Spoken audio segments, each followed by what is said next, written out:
A quorum being present, the committee will be in order. The committee is meeting today to consider HRES 863, impeaching Alejandro Nicolas Mayorkas, Secretary of Homeland Security, for high crimes and misdemeanors. Without objection, the chair is authorized to declare the committee in recess at any point. Pursuant to Committee Rule 7C, any request for recorded votes may be postponed. I now recognize myself to make an opening statement. We're here today not because we want to be, but because we have exhausted all other options, and our duty as members of Congress compels us to exercise our constitutional duty and defend this separate but equal branch of government. At the beginning of this Congress, each of us took an oath to support and defend the Constitution of the United States against all enemies, foreign and domestic, and that we would well and faithfully discharge the duties of the office. This is the same oath I took many years ago in the Army. Several of you also took the same oath in your service to this nation. Homeland Security Secretary Alejandro Mayorkas took a similar oath, but he has not lived up to it. He has willfully and systematically refused to comply with the laws passed by Congress and breached the trust of Congress and the American people. The results have been catastrophic and have endangered the lives and livelihoods of all Americans. Even some Democrats are starting to get it. Prominent pundit John Judas recently wrote, and I quote, "America's borders have been de facto open during the first 3 years of the Biden administration," end quote. Our colleague from Texas, Mr. Cuellar, recently said, "We have a crisis at the border." Pennsylvania Senator John Fetterman said, "This is a crisis." Even Secretary Mayorkas' boss, President Biden, just recently threw him under the bus, admitting that the border was not secure. For nearly a year, this committee conducted methodical, comprehensive, and fair investigation into the causes, costs, and consequences of the border crisis, producing 6 separate reports totaling around 400 pages. Our members have seen firsthand numerous parts of the southwest border, spent time with law enforcement officers on the front lines, and spoke with real Americans about how this crisis is affecting them. We also conducted a field hearing and roundtable on the border that our Democrat colleagues refused to attend, burying their heads in the sand as if there wasn't a crisis. We held many hearings at the subcommittee and full committee level, and we heard from a variety of witnesses, including former senior DHS enforcement officials, states' attorneys general, the victims of Secretary Mayorkas' crisis. Democrats have consistently claimed these hearings were a waste of time. Tell that to the families of 150,000 Americans who died from fentanyl poisoning in 21 and 22 alone. We have also submitted dozens of requests for information to the department. Many of these have been stonewalled. At every turn, our Democrat colleagues have met these oversight efforts with mockery. They labeled a recent committee hearing with a mother who lost her son to fentanyl poisoning as, quote, Republican border hearing number 746. And when we heard from a mother who had lost her daughter to fentanyl poisoning and another mother whose daughter was brutally raped and murdered by an illegal alien MS-13 gang member, the minority labeled the hearing a sham on their website. Are they actually saying these things never occurred? What a slap in the face. During that same hearing, one member from across the aisle even went so far as to lecture the mom who had lost her daughter to fentanyl, claiming that she was being used and didn't have the background to understand the issues before this Congress. On the contrary, this brave American mother who lost her daughter because of our open border is more qualified to speak on this issue than any of us here today.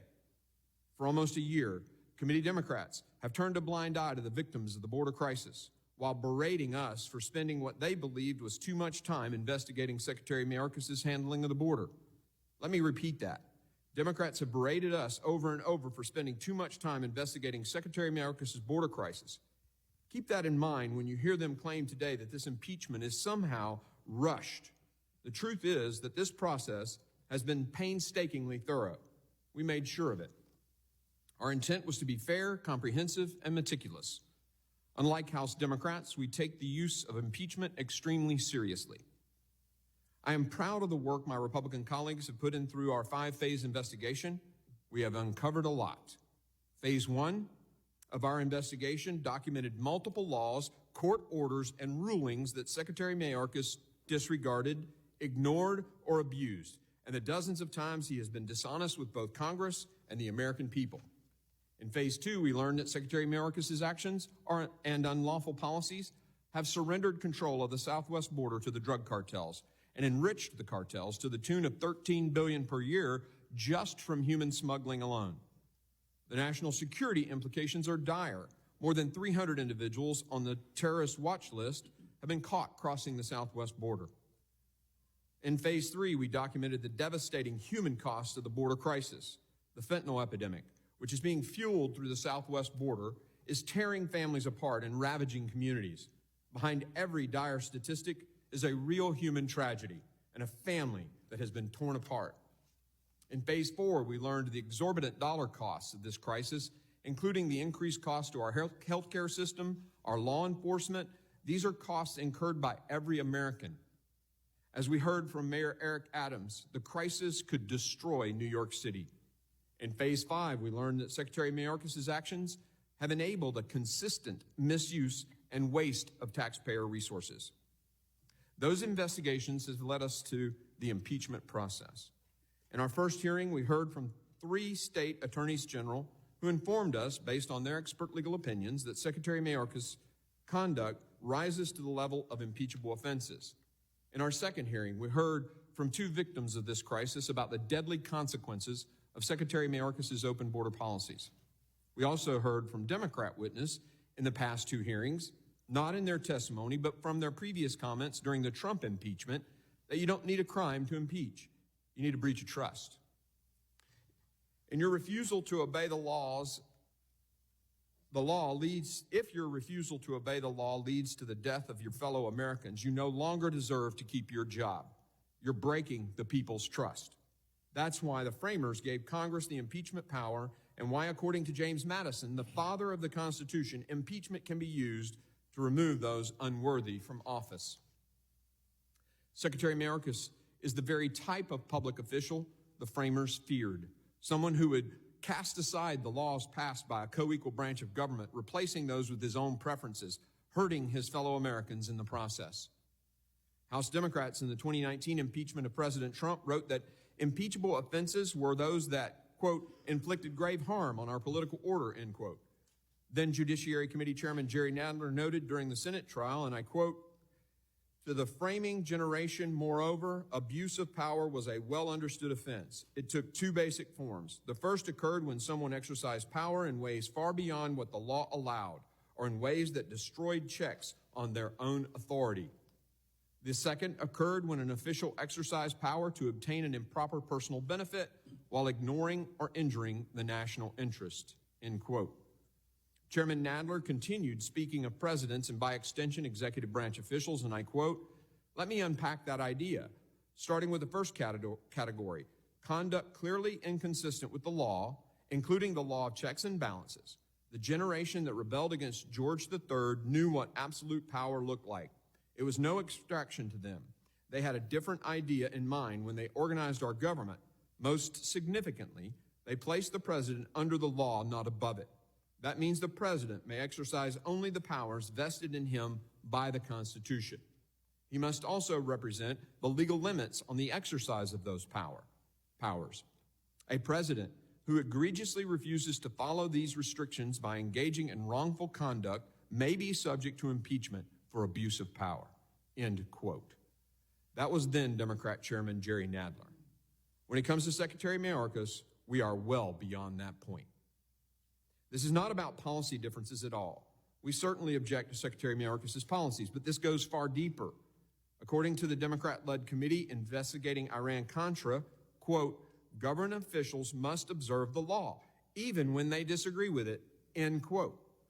Or when they think that, quote, "Congress is to blame for passing laws that run counter to administration policy," end quote. The case we're dealing with today is that simple. Secretary Mayorkas has put his political preferences above following the law. Honoring our oaths to the Constitution, respecting the framers' intent, and following congressional precedent, including the precedent set by House Democrats, it is therefore our obligation to hold Secretary Mayorkas accountable. Which brings me to today's proceedings. Today is a grave day. We have not approached this day or this process lightly. Secretary Mayorkas' actions have forced our hand. We cannot allow this border crisis to continue. We cannot allow fentanyl to flood across our border, our criminals to waltz in undeterred. And we cannot allow a cabinet secretary with no regard for the separation of powers or the rule of law to remain in office. That is why today we present this committee with the articles of impeachment against Secretary Alejandro Mayorkas. I want to address some claims that you'll no doubt hear from Democrats today, claims that aren't true and are meant only to distract. You'll hear a lot about resources and Border Patrol agents, and let me be clear, House Republicans have consistently voted to substantially increase funding for CBP above the president's requested amount. President Biden's FY24 budget request, a cut to CBP's border security operations, funding by several $100 million. H.R. 2, the border security bill the House passed last year, funds an increase of roughly 3,000 Border Patrol agents, more than double what the White House wants in its supplemental spending package. Even the Washington Post fact-check team gave Democrats 3 Pinocchios for claiming that Republicans attempted to cut funds from our Border Patrol force. The Washington Post, 3 Pinocchios. The resources didn't change from last administration to Secretary Mayorkas.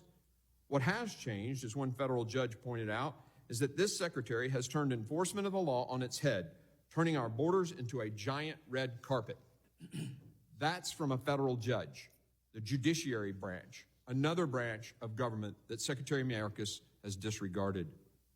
We have identified the causes of this crisis and made legislative attempts to address them, yet our efforts deserve to go to Senator Schumer's trash can, said one Democrat member of this committee at our last hearing. Until congressional Democrats put enforcing the law above protecting their political interests, this crisis will continue to rage. Under past presidents of both parties, we didn't have a border crisis of this scale, and what challenges we did have were temporary and resolved utilizing the tools currently available and by following the laws written. We gave Secretary Mayorkas 3 opportunities since August, including for these proceedings, to defend his record in person. Each time he delayed and evaded. We even offered to accept written testimony from him in connection with our last hearing, a request he took us up on at 4:48 a.m. this morning. This 11th hour response demonstrates the lack of seriousness with which Secretary Mayorkas views his responsibilities. And of course, I'll repeat again, that part of the reason we are here is because on November 13th, 2023, 201 Democrats, including 13 Democrats sitting here today, voted to refer articles of impeachment to our committee. Every Democrat on the floor that night voted to do so. You don't get to vote for something and then cry foul when it happens. No Democrat has a right to complain about the process without admitting they regret that vote. So today, we will mark up 2 articles of impeachment: willful and systemic refusal to comply with the law and breach of public trust. Again, we're here because our oath and duty compel us to be here. The actions and decisions of Secretary Mayorkas have left us with no other option than to proceed with articles of impeachment. To quote Madison once again, perhaps the greatest danger of abuse in the executive power lies in the improper continuance of bad men in office, end quote. We cannot allow this man to remain in office any longer. The time for accountability is now. I now recognize the ranking member to make an opening statement. Thank you very much, Mr. Chairman.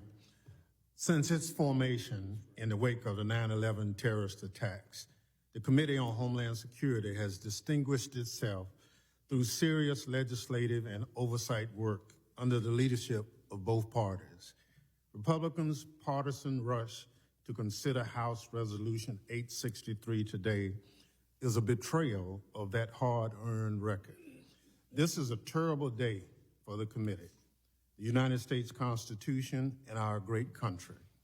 Republican members of Congress sworn to support and defend the Constitution are rejecting the framers' clear intent and over 2 centuries of precedent in favor of a sham impeachment. Republicans have failed to make a constitutionally viable case to impeach Secretary Alejandro Mayorkas, a dedicated public servant. The sham impeachment of Secretary Mayorkas is a baseless political stunt by extreme MAGA Republicans. Chairman Green, Representative Margaret Taylor Greene, and others have pushed for and even fundraised based on this pre-planned, predetermined scapegoating of the secretary. In a process akin to throwing spaghetti at the wall and seeing what sticks, Republicans have cooked up vague, unprecedented grounds to impeach Secretary Mayorkas, refusal to follow the law, and a breach of public trust. Neither of the impeachment charges the committee will consider today are a high crime and misdemeanor under Article 2 of the Constitution. No serious person believes they are. Refusal to follow the law or maladministration was deliberately rejected by the framers as grounds for impeachment. Indeed, no official in American history has ever been convicted after impeachment for refusal to follow the law. These disputes are settled in the court system, not through impeachment. Apparently, Republicans are upset they lost in court and are trying to relitigate their cases through impeachment. The Constitution does not allow that. Breach of public trust requires conduct intended to serve an official's own benefit or the benefit of a foreign power. No serious person can allege that Secretary Mayorkas' action meet the standard for breach of public trust under the Constitution. Nevertheless, throughout this truncated impeachment process, Republicans have ignored the facts and misrepresented the law to justify their scheme. But the law is clear, and so is Secretary's record. He's leveraged the full range of authorities at his disposal while stretching the resources provided by Congress to secure the border. He has removed record levels of migrants detained by more people than Congress has provided funding for, and prevented record levels of fentanyl from entering our communities. Constitutional law experts agree the Secretary has not committed any impeachable offense. Rather, he has faithfully implemented the administration's border policies Republicans apparently disagree with. But policy differences are not impeachable. House Republicans' impeachment of Secretary Mayorkas accomplishes nothing, which would be consistent with their abysmal record this Congress.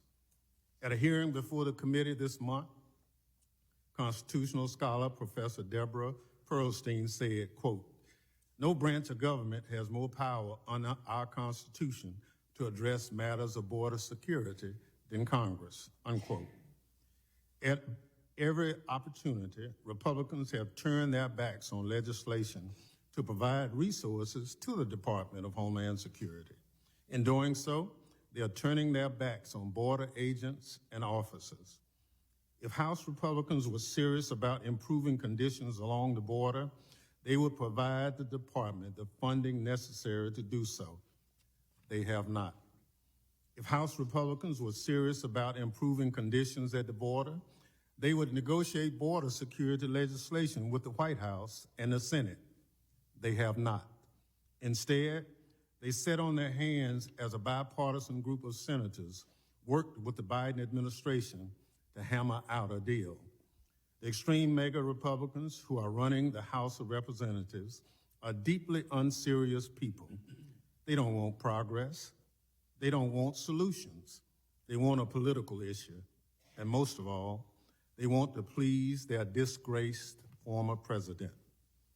House Republicans take their marching orders from Donald Trump, who has directed them to reject a bipartisan border bill and urge Republican governors to defy a United States Supreme Court order ensuring the Border Patrol can do its job, including members of this committee also.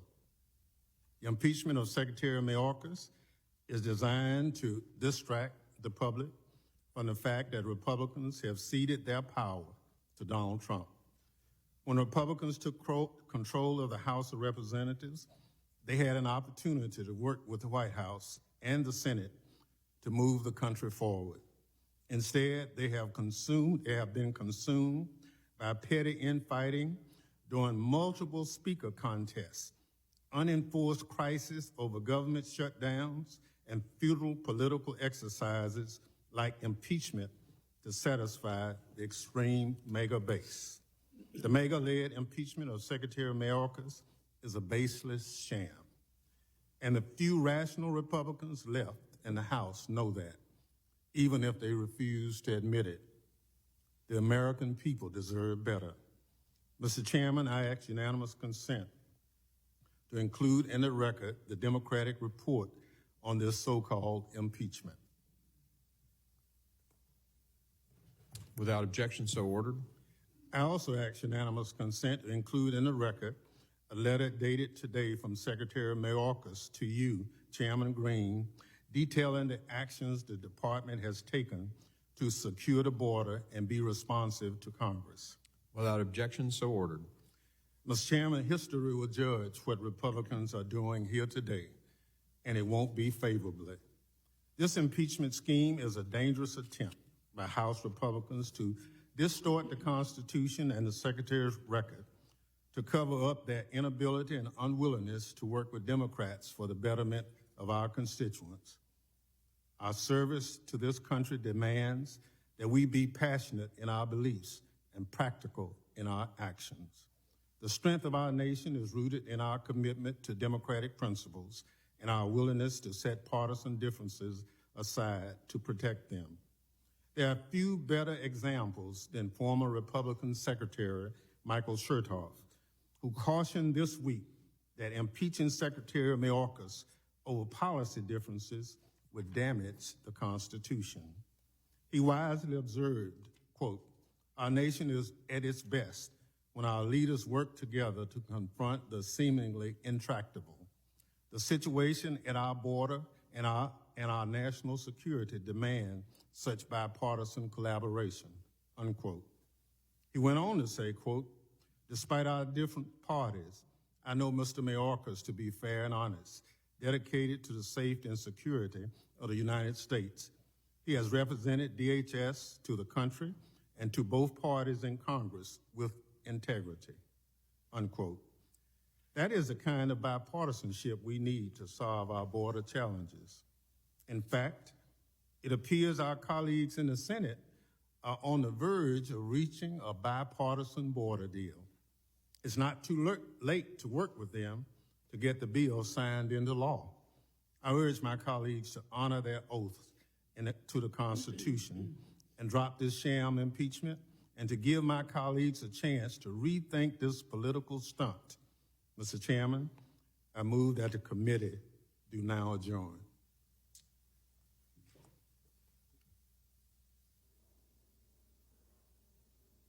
The gentleman's motion is privileged and non-debatable. The question is now occurs on the gentleman's motion. All in favor say aye. Aye. Those opposed say no. No. In the opinion of the chair, the noes have it, and the motion is not agreed to. Mr. Chairman, I ask for a recorded vote. A recorded vote is requested. The clerk will call the roll. Mr. McCall. No. Mr. McCall votes no. Mr. Higgins. No. Mr. Higgins votes no. Mr. Guest. No. Mr. Guest votes no. Mr. Bishop. No. Mr. Bishop votes no. Mr. Jimenez. No. Mr. Jimenez votes no. Mr. Pfluger. No. Mr. Pfluger votes no. Mr. Garbarino. No. Mr. Garbarino votes no. Ms. Green of Georgia. No.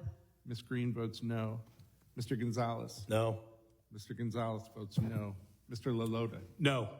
Mr. LaLota votes no. Mr. Ezell. No. Mr. Ezell votes no. Mr. D'Esposito. No. Mr. D'Esposito votes no. Ms. Lee. No. Ms. Lee votes no. Mr. Luttrell. No. Mr. Luttrell votes no. Mr. Strong. No. Mr. Strong votes no. Mr. Burkeen. No. Mr. Burkeen votes no. Mr. Crane. Mr. Crane votes no. Ranking Member Thompson. Aye. Ranking Member Thompson votes aye. Ms. Jackson Lee. Aye. Ms. Jackson Lee votes aye. Mr. Payne. Aye. Mr. Payne votes aye. Mr. Swalwell. Mr. Correa. Aye. Mr. Correa votes aye. Mr. Carter. Aye. Mr. Carter votes aye. Mr. Tanadar. Aye. Mr. Tanadar votes aye. Mr. Magaziner. Aye. Mr. Magaziner votes aye. Mr. Ivy. Aye. Mr. Ivy votes aye. Mr. Goldman. Aye. Mr. Goldman votes aye. Mr. Garcia. Mr. Garcia votes nay. Mrs. Ramirez. Mrs. Ramirez votes aye. Mr. Menendez. Mr. Menendez votes aye. Ms. Clark. Ms. Clark votes aye. Ms. Titus. Ms. Titus votes aye. How am I recorded? You are not recorded. The chair votes no. Chairman Green votes no. How is Mr. Garcia recorded? Mr. Garcia is recorded as having voted no. Mr. Garcia votes aye.